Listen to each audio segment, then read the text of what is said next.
Hey there, and welcome back to PCOS Unfiltered, the space where we cut through the noise and rewrite the stories we've been handed. I'm your host, Lindsie, and today's episode is going to challenge a narrative that far too many women have been told. That's just normal. Whether it's fatigue, bloating, weight gain, or being dismissed because of your diagnosis, you've probably been told to accept a version of health that feels anything but empowering. My guest today is Samantha Breckton, owner of Knot Now Therapeutics, and she's here to flip that script. As a certified bodywork therapist, Samantha has helped countless women reconnect with their bodies and shed the idea that they just have to live with it. We'll talk about how lymphatic massage supports hormone balance, detoxification, and inflammation, and why it's a missing link for so many women, especially those navigating PCOS. Plus, we'll get real about how powerful it is to question what you've been told is normal and how you can begin to reclaim your story. So, if you're ready to ditch the diagnosis mindset and move toward healing that's actually aligned with your body, this episode is for you. As always, the content shared on PCOS Unfiltered is for informational and educational purposes only. The views and opinions expressed by the host and guests are not intended to serve as medical advice. Always consult with a qualified healthcare professional before making any changes to your diet, exercise, or treatment plan. The information shared is based on personal experience and expert interviews and is not a substitute for professional medical guidance. Now grab your foam roller and let's get into it.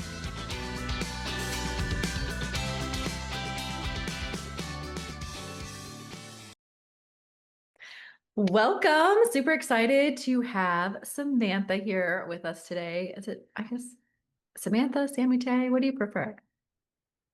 Professionally Samantha, but my friends call me Sammy Tay. That's how I know how people know me. Okay, so we're gonna stick with Samantha.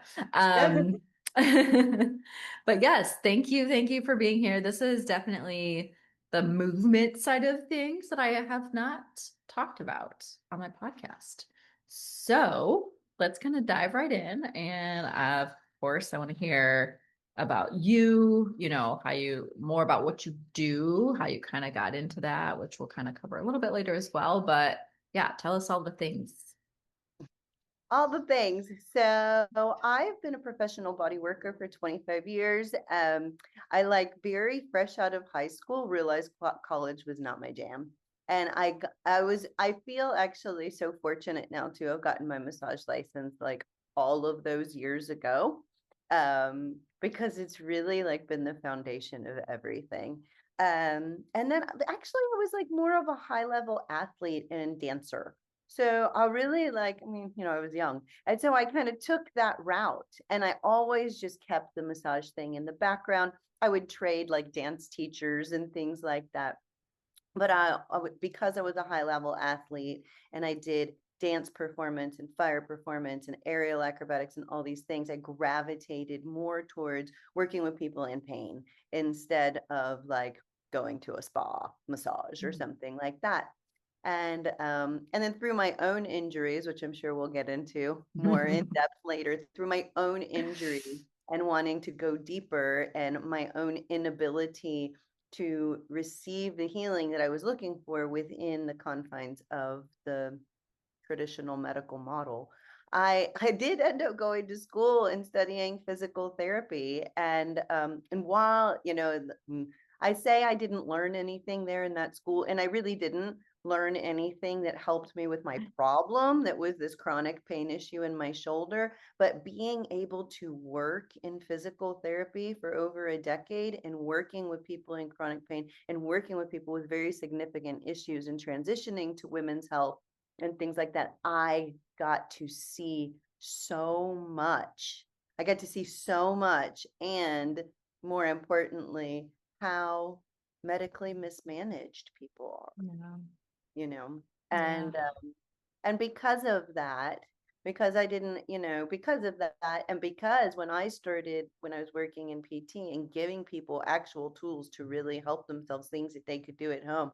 I remember because I worked for the hospital system, they were like, yeah, no, like, please, like stick to the exercise program, Yeah. and I was like, but like, this is what they need. And they were like, yeah, but if they could just do it for themselves, then they won't come back.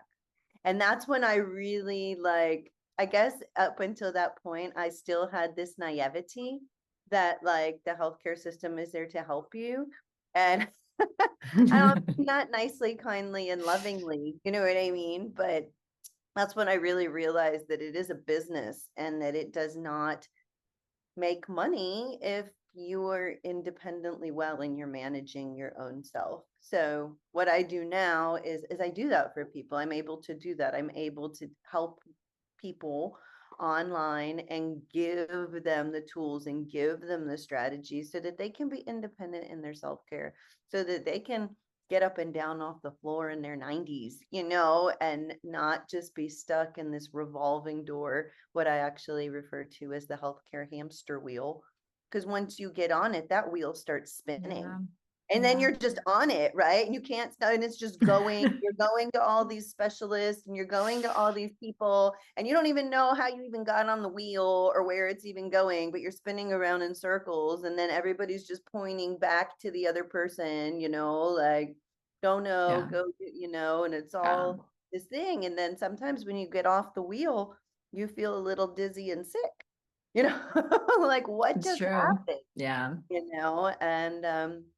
And I would really, not that I don't think that some aspects of traditional medicine have a place, but I just don't think that it's the end all be all. I just think they do a very poor job of helping people be independent and Yeah. like get out of the system. Yeah. I mean, yeah, I saw that in my nursing background too. And that's, I think, why we connected so well too. But, and I've said it on I know I've said it on other episodes, and it's like, I don't want to be the one bashing the healthcare system. But unfortunately, that is the reality, right? Because, yeah, you get specialist after specialist and doctor appointment and then another follow-up. And then you're like, what the heck is going on? And why do I still feel so bad?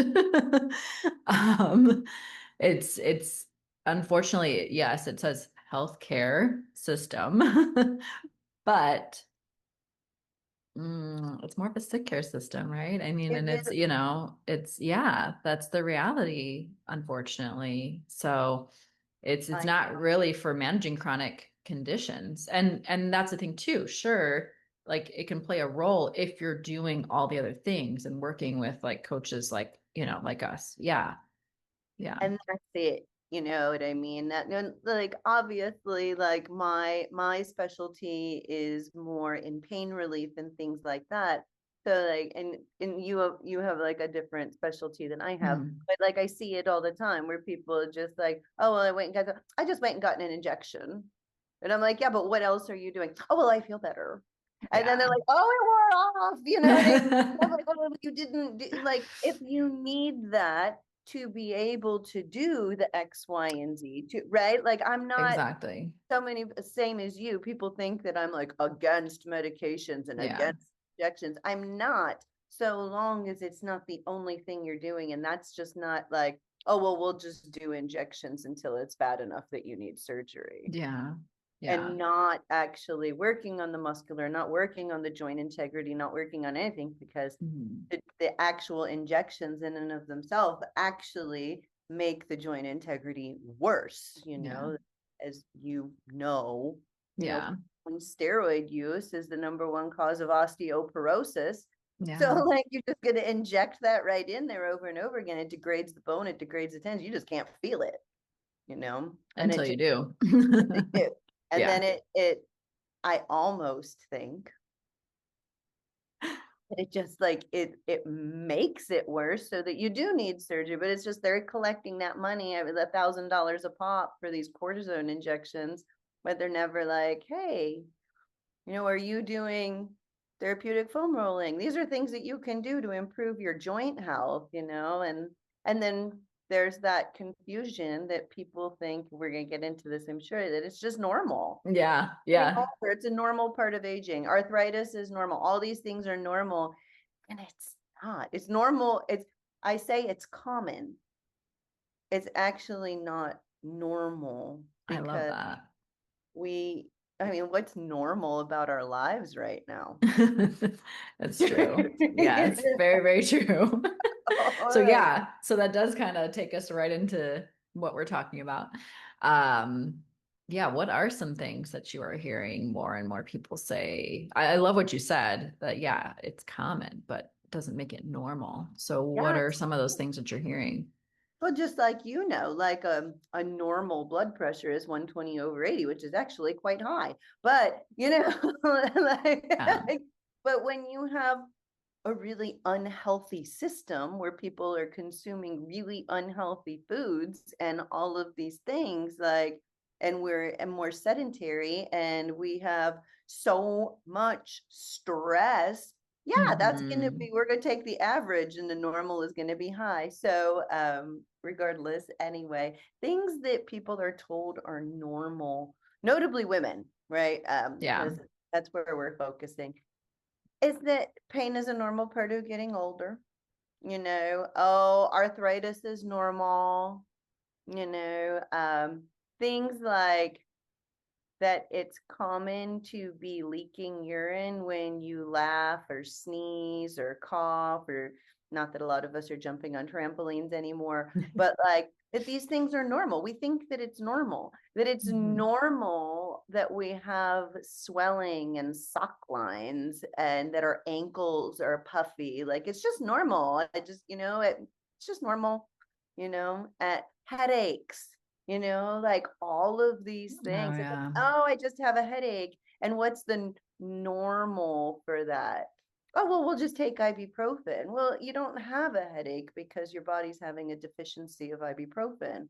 Or, you know what I mean? Like, and and Yeah. then and then it just becomes more and more and more. Like, what's the migraine with amitriptyline or something like that? You know what I mean? It's like things you can't even pronounce. And then it becomes very common to just Mhm. be on all of these pharmaceuticals that are all interacting with each other. And then your liver has to process those on Yeah. top of all the weird food that we're Y- eating. Yeah. And then it's just everything's normal. It's normal to have pain during your menstruation cycle. You know what I mean? Oh, it's just normal. That's normal. It just, you know what I mean? And then Yeah. people's symptoms, very real symptoms of something that could be wrong, get minimized. I Yeah. could even go so far to say it's normal for people to have pap smears multiple times a year, right? And is that causing more problems? Because the scar, they're taking these cells and then there's scar tissue that forms. There's all kinds of things. So Mhm. I'm like, at a certain point, I think women's health can be rather invasive and that there has to be better ways. I Yeah. also truly believe, and I'll say this from the bottom of my heart and soul, that men have no place in women's health care. That's a good, yeah, because they definitely have not experienced it. They have no experience. They don't know what they're doing. And like historically, if you look at it, like some of these measures that we're taking, it's Yeah. more of it wasn't, it was more of an experiment. Yeah. And if you're, I truly just believe that in my heart and soul, and I'll just leave that right there. Um, no, I love what you pointed out about the menstrual cycles because I we're gonna get personal here for a second. So, I mean, I was on birth control for years, years and years. And even, of course, you start your cycle and all these things are happening. And yeah, I feel like it's cramping and all this stuff.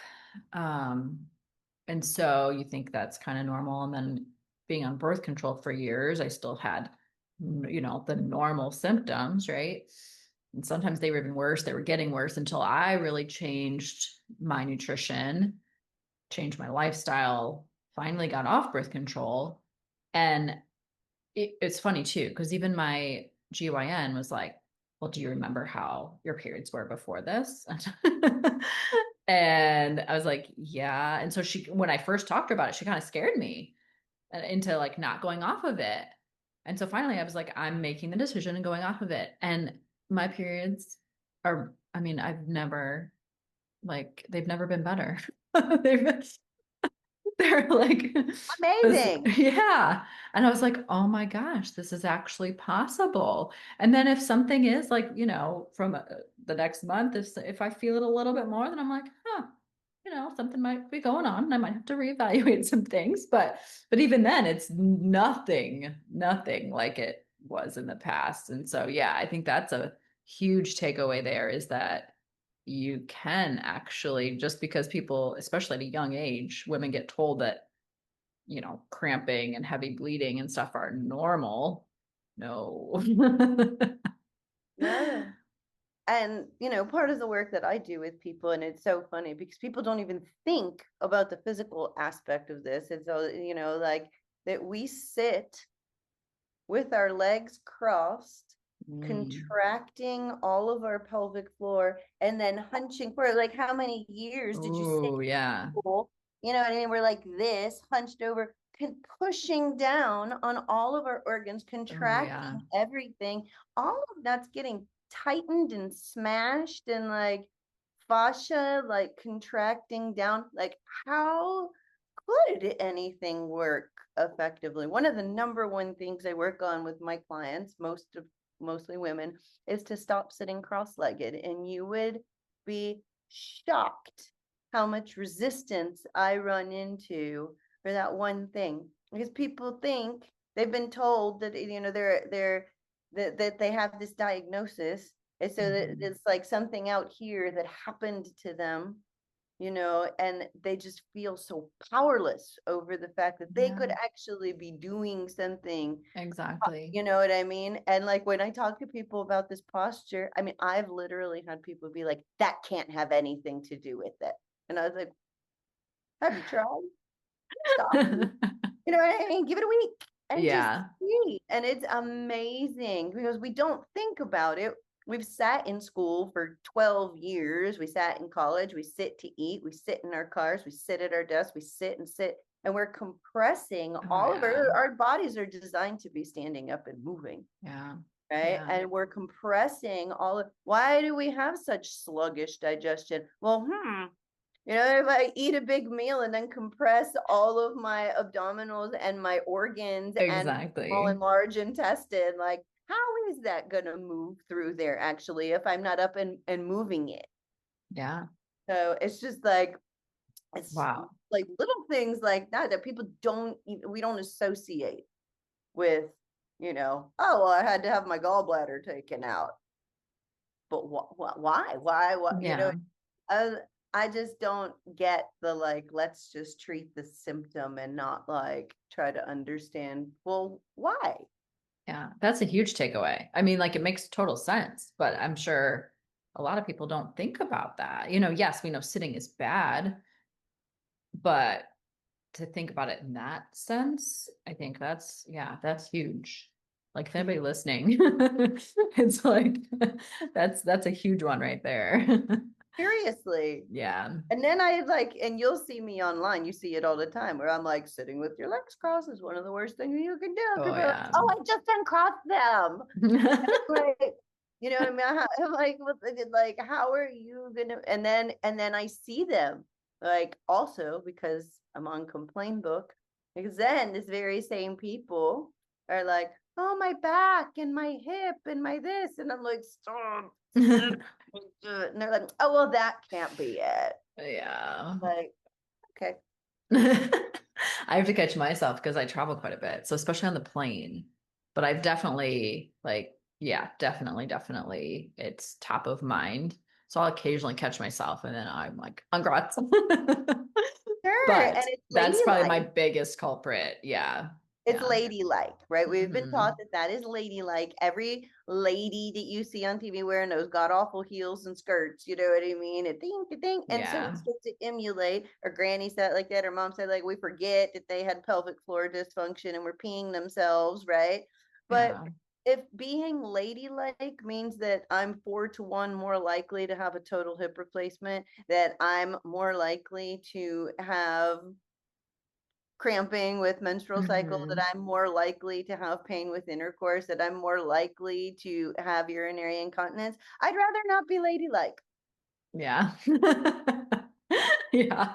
That's a good trade-off. You know what I mean? And it's so funny. It's so funny because Yeah. it's like a security blanket for some people. And I think that oftentimes, and we've been trained through programming and the medical system that I don't hate, but that we just go take a pill for it and everything's fine. Yeah. Yeah. Yeah. And it's just Ibuprofen is a masking. gateway drug. And it's just Tylenol. masking. Yeah. Yeah. Totally. So yeah, I mean, we talked about kind of part of that is you're just getting older, or it's part of your diagnosis. And why do you think that that narrative is just so harmful?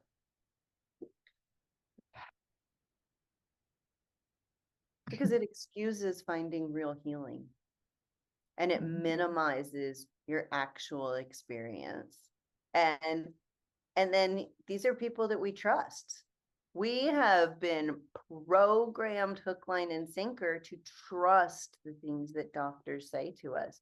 And in all honesty, I mean this nicely, kindly, and lovingly, they're not smart.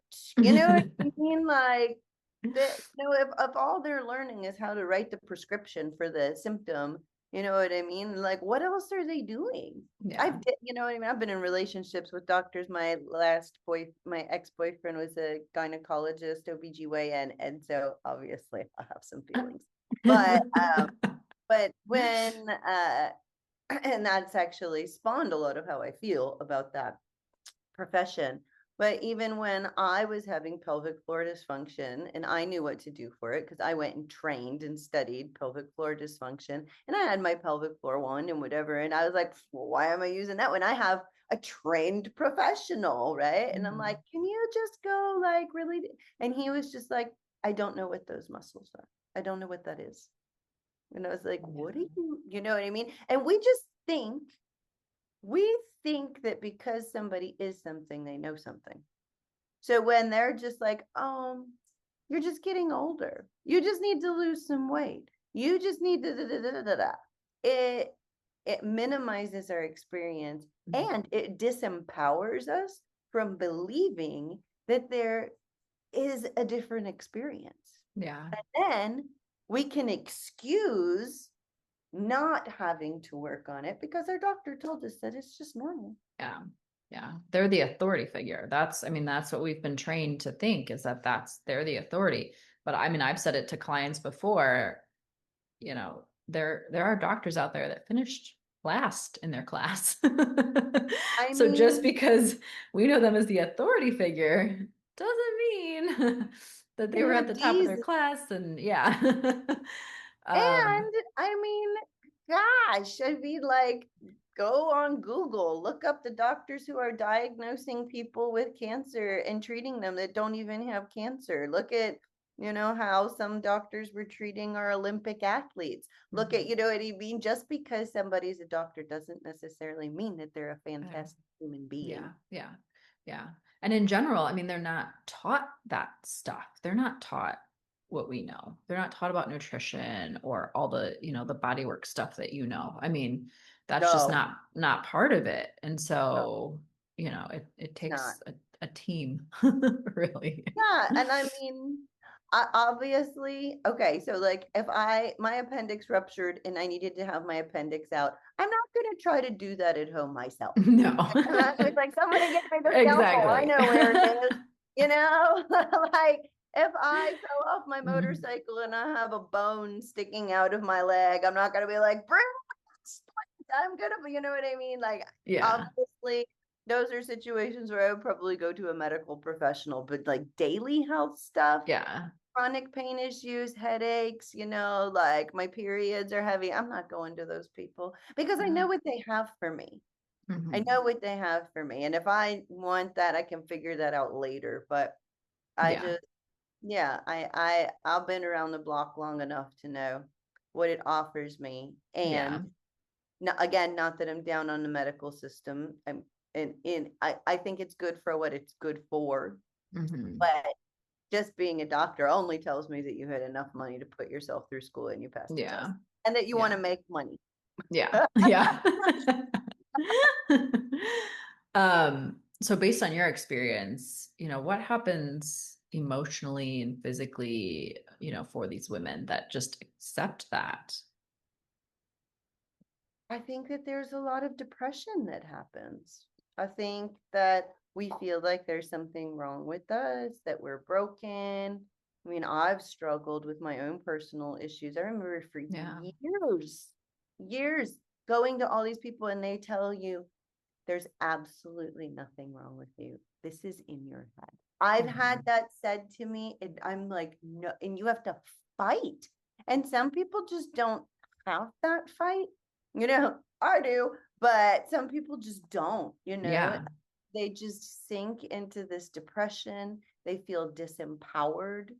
They don't, you know what I mean? And you probably talk to people who are very skeptical, right? And they're just like, well, if my doctor can't help me, like, Exactly. Who can? Yeah. yeah, Yeah. totally. Because Yeah. again, we have this pedestal, and then we just accept. We accept that we're stuck like this forever, and that this is just life now. And I don't want to use the term like, but we become a victim. You know what I mean? And there can be some of that mentality where we feel like the world is against us and all of these things. And then there's a lack of trust. Like when somebody like us comes along, like I run into this often, where people just lash at, they're angry. And then lashing out, taking that out on me or somebody else who's like, actually, there's another way. And they're like, whatever. But I also understand. I understand that. I mean, I was in school for physical therapy and went to physical therapy and literally ripped the electrodes off of my body, walked out there like, do you want? And I was like, I'm not wasting my time. I'm not here. You know what I mean? I was angry. I was in pain. It made me not my best self. It made me not able, I'm just speaking from my own experience, right? But like, how do you show up for your children in the best way when you are in 100% pain? Your relationships suffer, partnerships suffer, like when your spouse is just like cannot help you, what I mean? You're just in pain all the time, and then you just feel like you're complaining all the time, and then you don't even want to say anything because you don't want to bother everybody else in your life. All people start doing is checking on you, and you start to feel like everybody's woe is meing you, or whatever that is, woe you. You know what I mean? I know what you mean. And it becomes like, it just becomes your entire life is wrapped up in this quote unquote diagnosis. And that's the wheel. You're on the wheel, right? And it's just spinning. And you just feel like anytime you put one foot forward, it's just spinning the wheel and you can't get off of it. But you can. If this conversation with Samantha lit a fire in you, if you're thinking, wait a minute, maybe this isn't my forever, then know this, you are not broken and you don't have to settle for survival mode. Healing starts when we question the labels, the limitations, and the lies. And it deepens when we tap into the tools that support our body's natural rhythm, like the lymphatic system that's been overlooked for far too long. I will put the links in the show notes so you can connect with Samantha and learn more about her work at Knot Now Therapeutics. Her sessions, her philosophy, and her heart for women's healing are truly one of a kind. Until next time, keep nourishing, keep healing, and thriving.